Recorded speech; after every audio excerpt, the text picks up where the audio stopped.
Le JT des nouvelles techno sur TV5 Monde. Au menu aujourd'hui, le supermarché du futur sera numérique et pratique.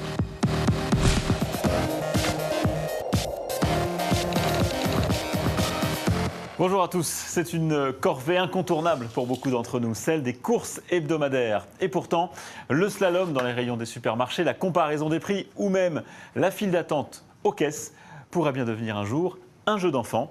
On en parle dans un instant avec un spécialiste de la grande consommation. Et tout de suite, dans le banc d'essai. Et c'est peut-être un robot qui fera un jour les courses à votre place. C'est déjà une réalité dans ce magasin de New York. Le client choisit ses produits sur un écran tactile. Un immense bras robotisé se charge d'aller récupérer la lessive ou le paquet de gâteaux. En l'occurrence, pour le moment, seuls les rayons musique et produits techniques sont concernés. Arrivé en caisse, c'est une application qui pourrait bien nous faire gagner pas mal de temps.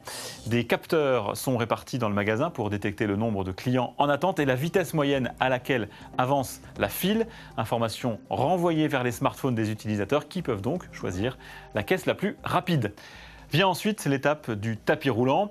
La caissière devait jusqu'ici chercher le fameux code barre. Eh bien, cette caisse à 360 degrés est carrément un tunnel scanner, une demi-seconde par article, une idée déjà utilisée dans certains supermarchés britanniques.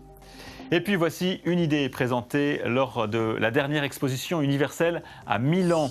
Un supermarché bardé de capteurs qui détecte par exemple quel fruit vous attrapez et indique immédiatement sur l'écran le prix, l'origine du produit et tout un tas d'informations nutritionnelles. Et on retrouve là aussi des bras robotisés capables de réapprovisionner les étals. Deux questions maintenant à Yves Marin. Bonjour. Bonjour. Vous êtes consultant dans le cabinet de conseil Kurt Salmon, spécialiste de la grande distribution notamment. Est-ce que l'avenir du supermarché passe par le numérique ? Oui, le numérique aura son rôle à jouer dans l'avenir du supermarché.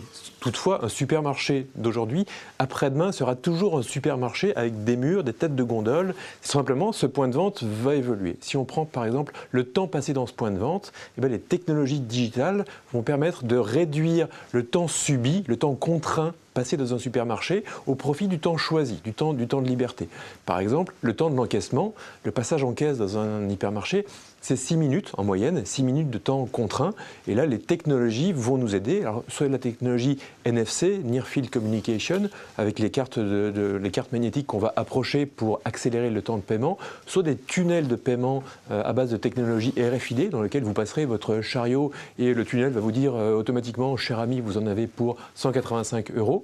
Voilà, si on prend cet exemple, ne serait-ce que de l'encaissement, pour la réduction du temps passé, on voit que la technologie digitale sera au service de l'expérience client dans le point de vente. Ça veut dire que vous ne croyez pas à la disparition complète de l'hypermarché au profit de la livraison à domicile, parce qu'on a vu que Amazon, par exemple, commence à livrer de l'épicerie. Oui, on peut imaginer, si on se projette à 5 ou 10 ans, que cette part de marché du digital de 5% évolue jusqu'à prendre 15% du marché, donc 15% du marché sur le web, dont 5% sur Amazon. Et ça, effectivement, ça va changer la donne, ça va changer la façon de vendre de la nourriture pour tout le monde.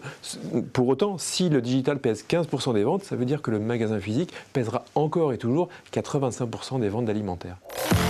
Et on referme ce JTNT, tourné ici au Cube, à Issy-les-Moulineaux. Ne manquez pas jusqu'au 23 juillet l'exposition System Feller. Rendez-vous dimanche prochain sur TV5 Monde.